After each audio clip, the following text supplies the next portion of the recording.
زویا رکنے پر اصرار کرتی پیچھے پیچھے تھی، باقیوں نے بھی بہت روکا، وہ قطعیت سے انکار کرتی اپنے پورشن کی طرف آ گئی۔ اور اس وقت اس پر حیرتوں کے پہاڑ ٹوٹ پڑے جب یہی سجی سنوری پلٹن اس کے فوراً بعد ان کے پورشن میں پہنچی۔ بالکل گھر والی گرم جوشی کا مظاہرہ یہاں بھی کیا گیا۔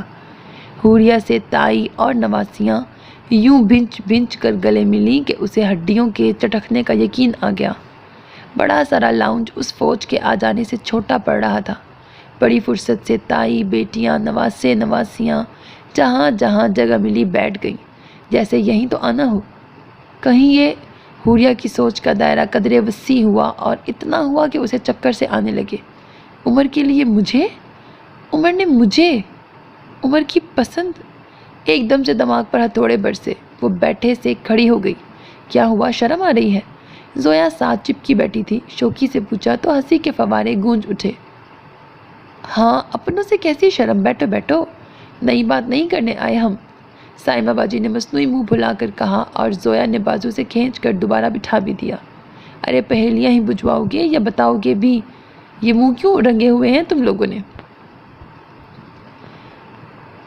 دادی کو اشارے سمجھ تو آ رہے تھے، پھر بھی سنوایا کہ رشتہ مانگنے کے تقاضے کچھ اور ہوتے ہیں۔ بڑھاپے میں چونچلے سوج گئے۔ بڑی بہو سرخ لپسٹک میں پیاری بھی بہت لگ رہی تھیں، دل میں نظر اتاری پر اوپر سے منہ بگاڑا۔ تائی خوشی سے بے حال ان کے گلے آ لگی۔ اماں، اکلوتے بیٹے کا رشتہ طے کرنے آئی ہوں، مت پوچھیے کتنی خوش ہوں۔ جواب میں دادی نے بھی جاندار قہقہہ لگا کر خوشی میں حصہ ڈالا اور حوریہ کا تو جیسے دل دماغ سب شل ہو گیا۔ کیا ہونے جا رہا تھا اس کے ساتھ، یہ سوچ بھی دھڑام ہوئی کہ فی الحال دماغ پر وائرس حملہ کر چکا تھا، وہ بھی عمر نام کا۔ نہ تو میں دامن پھیلاؤں گی، نہ کوئی تمہید باندھوں گی۔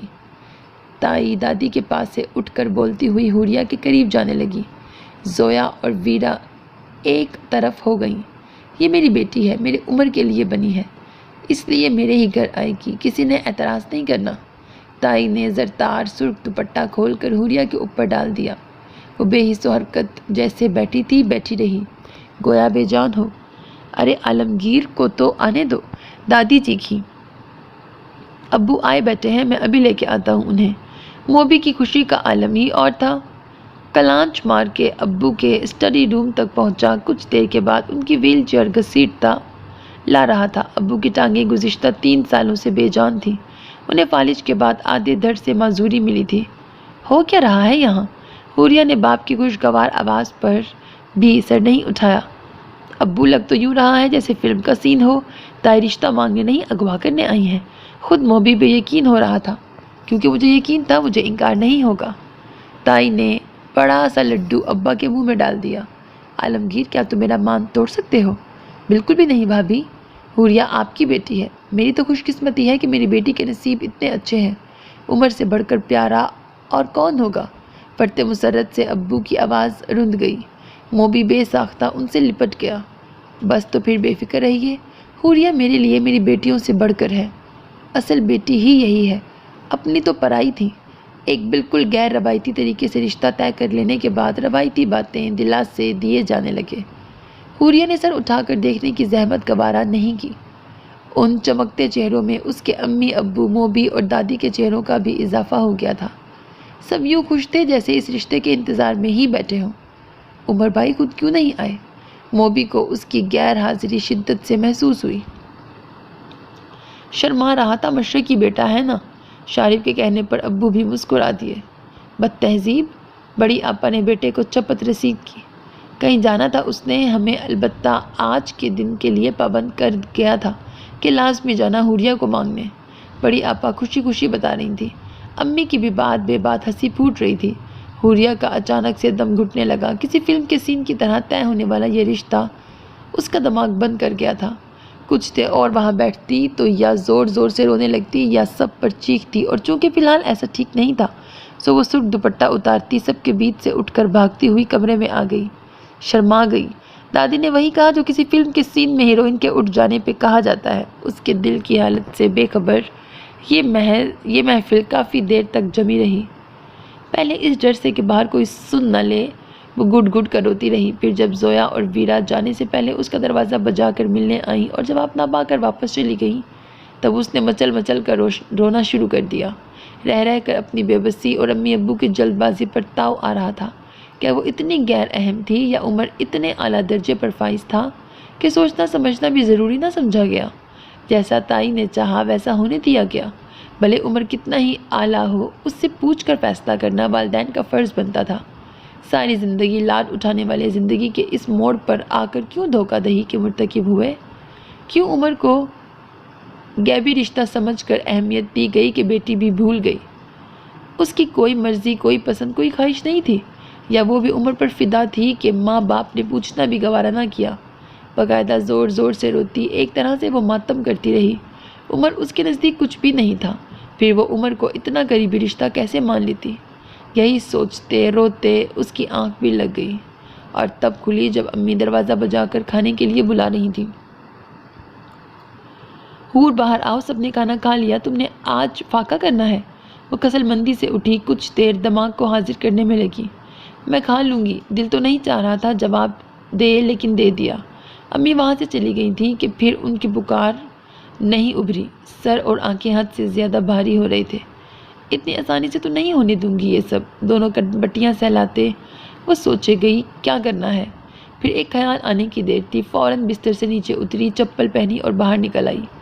حلیہ ایسا ہو رہا تھا جیسے دنگل لڑ آئی ہو، بکھرے بال جنہیں اس نے ابھی سمیٹا اور لال سوجی آنکھیں، غیر ارادتاً کچن میں جھانکا جہاں مٹھائی کے ٹوکرے اور ڈبے موجود تھے، اور موبی ان کو حفاظتی زون میں رکھ رہا تھا۔ آئیں بچوں، آج تو آپ کو ان پہ اپنے نام کا ٹیگ لگانے کی ضرورت نہیں، سب کے سب آپ کے ہیں۔ وہ بہت خوش تھا، یقیناً عمر اس کے لیے کزن سے زیادہ بڑے بھائی جیسا تھا، اور اب یہ رشتہ مزید مستحکم ہونے لگا تھا۔ مجھے نہیں چاہیے۔ اس کی آنکھوں میں پھر سے آنسو چھلکنے لگے تھے، جنہیں اندر دھکیلتی وہ بڑے گھر یعنی تایا کے پورشن کی طرف روانہ ہوئی۔ تائی کے یہاں ابھی بھی خوشی کا ماحول جوبن پر تھا۔ بڑی پلٹن شاید اندر کسی کے کمرے میں محفل سجائے بیٹھی تھی۔ لاؤنج میں زویا، ویرا، مناہل وغیرہ کو دیکھ کر وہ قدرے سٹپٹا سی گئی۔ اس کو دیکھ کر ان کی چہچہاہٹ میں کئی گنا اضافہ ہوا۔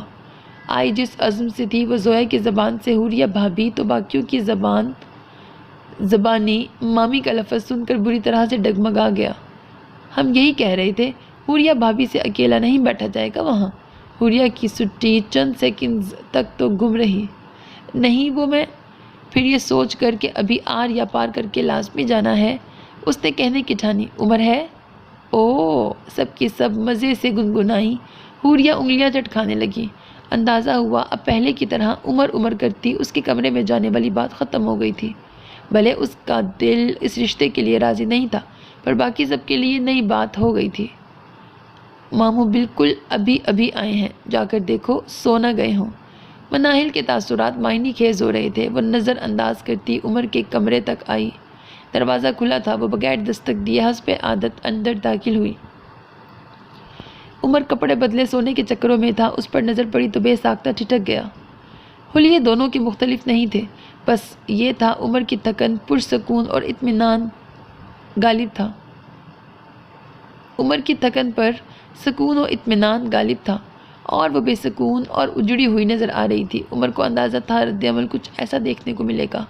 سو نہایت اطمینان سے اس کو دیکھنے لگا، جس کی آنکھیں کچھ زیادہ ہی جان لیوا ہو رہی تھیں۔ عمر کو خود پر قابو رکھنا مشکل لگنے لگا۔ تم نے کس کی اجازت سے تائی لوگوں کو ہمارے گھر بھیجا؟ تیش اور صدمے کا یہ عالم تھا کہ بولا بھی نہیں جا رہا تھا۔ آنکھیں الگ نم ہو گئیں۔ اپنے دل کی؟ عمر نے بہت دھیمی نرم آواز میں جواب دیا۔ وہ پلکیں جھپک جھپک کر آنسو پینے کی کوشش میں ہلکان ہو گئی۔ کیوں؟ تم جانتے ہو میں تمہیں سخت ناپسند کرتی ہوں۔ وہ ہلکا سا چیخی۔ عمر کا اطمینان جان جلا گیا۔ مگر میں جو تمہیں پسند کرتا ہوں، بھاڑ میں گئی تمہاری پسند، وہ چیخی۔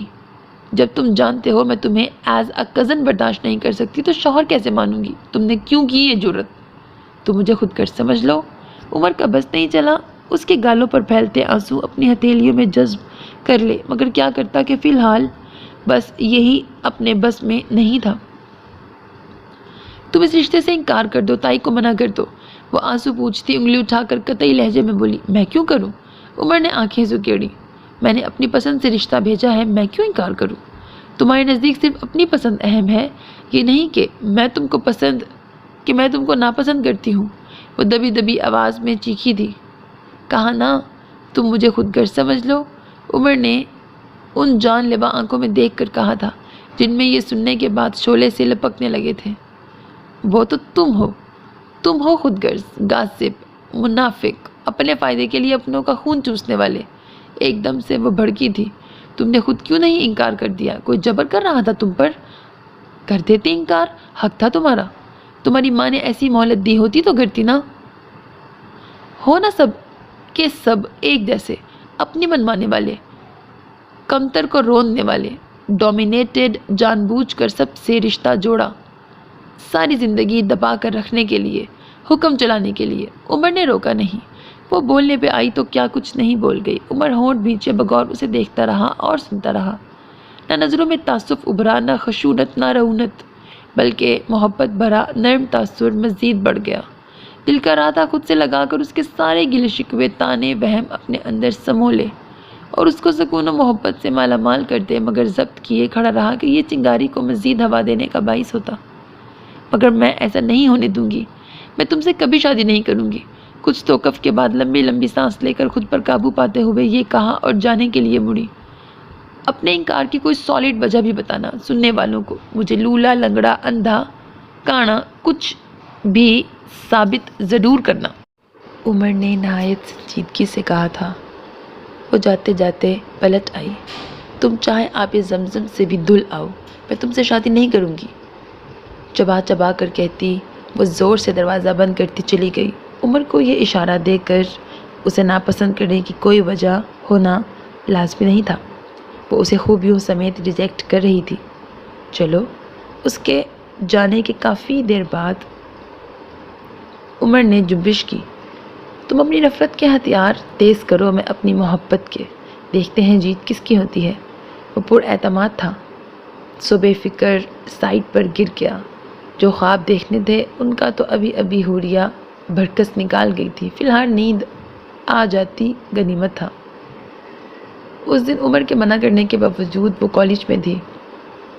عمر نے موبی کے ذریعے کہلوایا تھا کہ کالج جانے کی ضرورت نہیں، ایگزام قریب ہے تو پڑھائی نہیں ہو رہی۔ وہ خود سارے مضامین کے سلیبس اور ڈیٹ شیٹ اس کے لیے لے لے گا، مگر وہ عمر کی بات پر کان دھر لے ممکن ہی نہیں تھا۔ عمر کو اچھی خاصی جھنجھلاہٹ ہوئی تھی۔ اسے کالج دیکھ کر گنے چنے اسٹوڈنٹس آئے تھے، گویا کوئی فائدہ نہیں ہوا تھا آنے کا، بلکہ اپنی ضد سے عمر کو نیچا دکھانے کا منصوبہ بھی چوپٹ ہو کر رہ گیا۔ جب اکثر اسٹوڈنٹس واپس جاتے نظر آئے، یار ہم بھی چلتے ہیں، دیکھو سب جا رہے ہیں۔ وہ چاروں بی ایڈ کی عمارت میں موجود تھی۔ ہاں واقعی چلتے ہیں۔ نصرت نے بھی ہاں میں ہاں ملائی، مگر راستہ متعامل تھی۔ ہم تو چلے جائیں، مگر یہ ایشوریہ کی آنکھوں والی کس کے ساتھ جائے گی؟ ایشوریہ کی آنکھوں والی حوریہ کالج میں مشہور کی جا چکی تھی۔ راستہ کی بات پہ اسے بھی پریشانی لاحق ہو گئی۔ میں نے تو موبی کو 1 بجے کا ٹائم دیا تھا۔ وہ اچھی خاصی رونقی ہوئی، روکھی نہیں لکھا، رونقی ایسے ہی کچھ لکھا ہوا۔ بس تو 2.5 گھنٹے مائیوں کا لیکچر سننا، رکشی کالج کے ملازموں کا کہہ رہی تھی۔ حوریہ کی شکل پہ ہوائیاں اڑنے لگیں۔ وہ تینوں ایک ساتھ رکشے میں آتی جاتی تھی۔ اس کا گھر مخالف سمت میں تھا۔ ایسا کیا مسئلہ ہے، تم بھی رکشہ کرو اور چلی جاؤ۔ رکشی نے چٹکی میں حل بتایا۔ اکیلی؟ حوریہ کی ٹانگیں کانپنے لگیں۔ تو کھا نہیں جائے گا رکشے والا تمہیں؟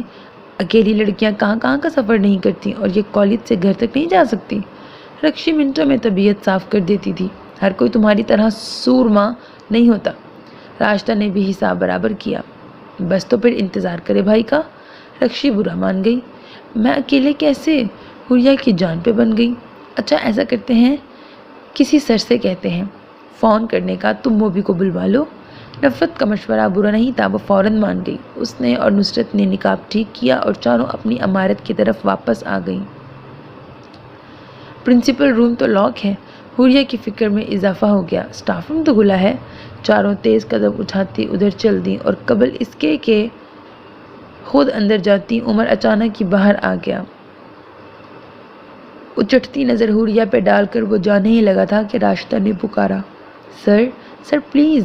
حوریہ سر تاپا سلگ گئی۔ گمان بھی نہیں تھا عمر بیٹھا ہوگا اور راشدہ مدد بھی اس سے مانگے گی۔ وہ خامخواہ نیچے دیکھنے لگی۔ سر آپ کے پاس سیل فون ہے؟ جی ہے۔ عمر کچھ سمجھ رہا تھا۔ کیا معاملہ ہے؟ سر یہ 10 مسئلہ بنی ہوئی ہے۔ راشدہ نے حسب عادت اپنے رنگ سے بات شروع کی۔ 10 واقعی مسئلہ بنی ہوئی ہے۔ عمر کے دل نے چپکے سے راشدہ کے کہے کی تائید کی۔ سر اس نے بھائی کو بلوانا ہے تو آپ اس کے بھائی کو فون کر دیں کہ وہ آ جائیں ابھی، کیونکہ ہم سب بھی جا رہے ہیں۔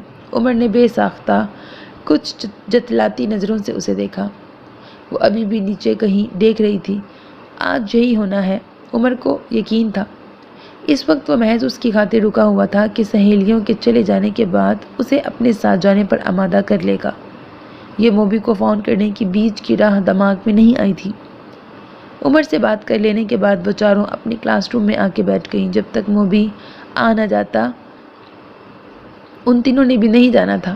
ارے دفاتن رکشی بولی، تم نے سر عمر کو موبی کا نمبر تو بتایا ہی نہیں۔ رکشی نے وہ سرا پکڑا تھا جس کی طرف حوریہ تو کیا نصرت اور راشدہ کا بھی دھیان نہیں گیا تھا۔ ایک لمحے کے لیے تو حوریہ چپ سی رہ گئی۔ نہیں میں نے بتایا، پھر تھوک نگل کر کمزور لہجے میں کہنا چاہا، پر وہ رکشی ہی کیا جو مان جائے۔ تم نے نہیں بتایا پاگل۔ رکشی بال کی کھال نکالنے میں ماہر تھی، ہے نا نصرت؟ ساتھ ہی اس نے نصرت سے بھی تائید چاہی جو اس بات میں سر ہلانے لگی۔ چلو جلدی، پہلے ہی دیر ہو رہی ہے، سارا کالج خالی ہو گیا، ایک ہم بیٹھے ہیں۔ رکشی کے پیچھے وہ سب بھی کلاس سے باہر نکلی۔ حور مرے مرے قدم اٹھا رہی تھی۔ موبی کا نمبر اسے تو کیا اس کے فرشتوں کو بھی نہیں معلوم تھا۔ چاروں سٹاف روم کے دروازے پر آ کھڑی ہوئیں۔ اندر عمر بالکل ویلا بیٹھا تھا۔ سر راشدہ کے پکارنے پر بھی ایک ادا تھی۔ عمر مسکراہٹ چھپاتا ان کے پاس آیا۔ سر یہ 10 مسئلہ بنی ہوئی ہے۔ پچھلے چکر والا جملہ راشدہ نے کراہ کر دہرایا۔ عمر نے بے ساختہ مسکرا کر نظریں 10 پر اٹھائیں۔ وہ حسب سابق جوتے دیکھنے میں لگی تھی۔ کیا ہوا؟ وہ دانستہ اسے دیکھنے سے گریز کر رہی تھی۔ گہرا سانس لیتا اور راشدہ سے مخاطب ہوا، سر اس نے بھائی کا نمبر تو آپ کو بتایا ہی نہیں تھا۔ عمر کی مسکراہٹ ایک بار پھر عود آئی۔ اب جلدی لکھواؤ نا۔ راشدہ نے اسے ٹھوکا مارا۔ اس پر گھبراہٹ طاری ہو گئی۔ درزیدہ نظروں سے عمر کو دیکھا اور پھر نظریں جھکا لیں کہ وہ اسے ہی دیکھ رہا تھا۔ ایسا کریں آپ خود اپنے بھائی کو فون کر لیں۔ عمر نے سیل نکال کر حوریہ کی طرف بڑھایا۔ ایک بڑی پریشانی ٹلی تھی۔ اس نے سکھ کا سانس لیتے ہوئے موبائل پکڑا۔ محب کا نمبر سیو تھا۔ اسے آنے کا کہہ کر اس نے موبائل عمر کو تھمایا اور رخ موڑ کر جانے کا قصد کیا ہی تھا کہ راشدہ نے ہاتھ سے پکڑ کے روکا۔ شکریہ تو کہو۔ عمر کی آنکھوں کا نرم تاثر گہرا ہو گیا۔ اس کی طرف بنا دیکھے حوریہ نے تھینکس کہا تھا۔ عمر کوئی بات نہیں کہتا ان کے سامنے سے ہٹ گیا، مگر موبی کے آنے تک اسے یہیں ٹھہرنا تھا۔ اس کا یقین حوریہ کو بھی تھا۔ ویسے حور، سر عمر کی شکل تمہارے بھائی سے بہت ملتی ہے۔ موبی جب پہنچا، رکشی نے عجیب سے انداز میں کہہ کر اس کی سانس اٹکا دی۔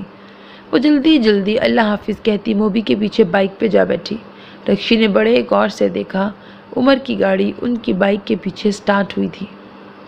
بس یوں تو دستگیر چچا جب سے آئے بیٹھے تھے مسلسل زبانی تیر چلا رہے تھے، مگر اب کے اس یک لفظی دھاڑ میں ایسا شعلہ اگلا کہ ابو امی اور دادی تو اس کی لپیٹ میں آئی ہی اپنے کمرے کی کھڑکی سے یہ سین ملاحظہ کرتی وہ بھی جل کر بھسم ہو گئی۔ بس کر دیں اپنا دوگلاپن، چھوڑ دیں یہ اداکاریاں، بہت بہل گیا میں آپ کے ان چکنے چپڑے ہتھ کھنڈوں سے، اب ختم ہو گئی ہے میرے ضبط کی حد۔ سامنے سے وار کریں، پیٹ پیچھے چھرا گھونپنے کی عادت ختم کر دیں۔ دستگیر چچا کا اب لہجہ اس قدر گستاخانہ تھا کہ وہاں موجود سبھی نفوس کے دلوں کو ٹھیس پہنچی۔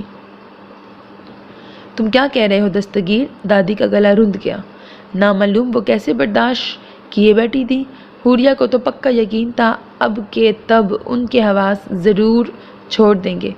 میں کیا کہہ رہا ہوں یا کیا کہتا ہوں، آپ نے سچے دل سے سمجھنے کی کوشش کی ہوتی تو اس وقت یہ نوبت نہ آتی۔ میں آپ کے سامنے بیٹھا آپ کی زیادتیوں کے قصے نہ سنا رہا ہوتا۔ دستگیر چچا کی زبان یوں بھی خیر کے کلمے کم ہی پڑھا کرتی تھی، مگر آج تو حد عبور ہو چکی تھی۔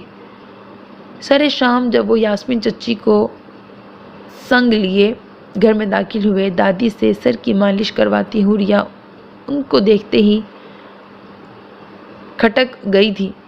اس وقت سے اب تک چچا ایک ہی پہاڑا پڑھے جا رہے تھے۔ چچی اپنی زبان شاید ان کو گھر دے کر آئی تھی، نہ صرف چپ تھی بلکہ سارا زور آنکھیں میچ میچ کر آنسو نکالنے پر لگ رہا تھا۔ گھر سے تو مجھے پہلے ہی دفع کر چکے تھے، اب رشتوں سے بھی دور کر لیا۔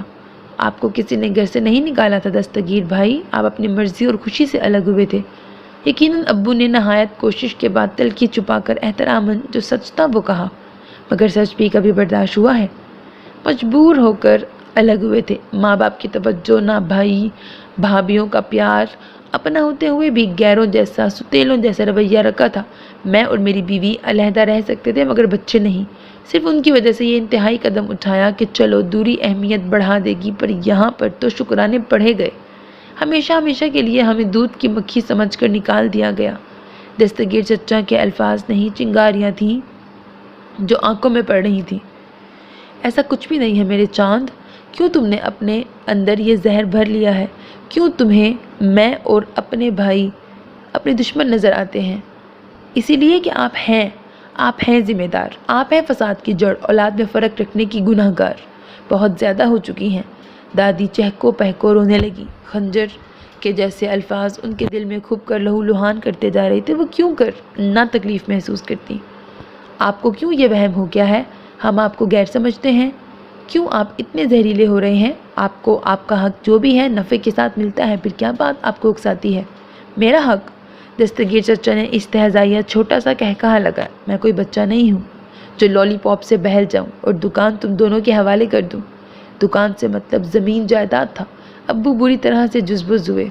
چلو وہ ایک طرف، مجھے بتاؤ میرے بچے کیا اتنے نالائق نہ اہل ہیں کہ نہ صرف بڑے صاحب نے بیٹی مجھے دینا گوارا کی اور نہ تم نے ہوا بھی نہیں لگنے دی اور رشتہ کر دیا اس عمر سے؟ دستگیر چچا کو آج یہ غم یہاں لے آیا تھا۔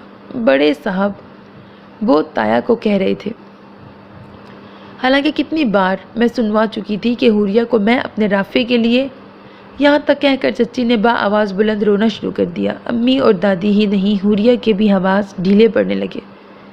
میرے لیے تو رافع اور عمر ایک برابر ہیں، تم نے کبھی اشارہ بھی نہیں دیا، کہتی تو کیا میں نہ سوچتی؟ بس کریں، مت جھوٹ بولیں، مت گناہ گار ہوں اتنی کہ آخری سفر بھی نہ کر سکیں۔ چچا نے باقاعدہ زوردار آواز کے ساتھ ان کے سامنے ہاتھ جوڑ کر رنج سے چور لہجے میں کہا کہ دادی کے پیروں تلے سے زمین ہل گئی۔ حوریہ کا بس نہیں چلا دادی کو وہاں سے لے جا کر کہیں غائب کر دے۔ آپ حد کر رہے ہیں دستگیر بھائی۔ اس دفعہ ابو نے اپنے لہجے کی تلخی چھپانے کی ضرورت نہیں سمجھی۔ جو تفریق آپ نے میرے اور میرے بھائیوں کے بیچ رکھی، وہی آپ عمر اور میرے بچوں کے بیچ رکھتی ہیں۔ دونوں بھائیوں کی بیٹیوں میں سے کسی کا رشتہ رافع کو نہ دینا اس بات کا ثبوت ہے۔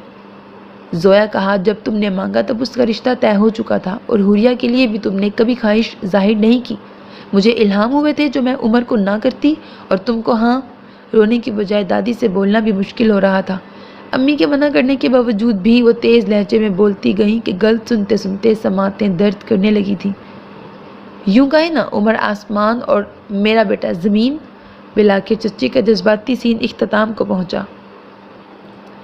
دادی کا تیز لہجے میں سنوانا انہیں رونا بھلا گیا۔ تم جو چاہو کہو۔ دادی کو شاید اندازہ ہو چکا تھا کہ یہاں معاملہ بھینس کے آگے بین بجانے والا ہے، سو تھک کر اتنا کہا اور ہونٹ سی کے بیٹھ گئی۔ یاسمین چچی کو لازمی ہتک محسوس ہونی تھی، بلا تاخیر کھڑی ہو گئی۔ گھر چلیں، دیوار سے سر ٹکرانے کا کیا فائدہ جب ہمدرد کوئی نہ ہو؟ دستگیر چچا بھی اٹھ کھڑے ہوئے۔ جا رہے ہیں، آج سے مجھے مرا ہوا سمجھے، تب تک جب تک رافع کے لیے حوریہ کا رشتہ نہ دے دیں۔ بڑی بے رحمی سے الفاظ کی مار مارتے دونوں میاں بیوی چلے بھی گئے۔ کب سے خود کو سنبھالے بیٹھی دادی کے اب ہاتھ پاؤں ٹھنڈے پڑنے لگے۔ موبی بھی نہیں تھا۔ حوریہ نے بنا سوچے سمجھے بڑے گھر کی طرف دوڑ لگائی کہ شاید عمر موجود ہو۔ دادی بے ہوش ہو چکی تھی۔ بے حد اچنبھے کے ساتھ اس نے پہلے دیوار گیر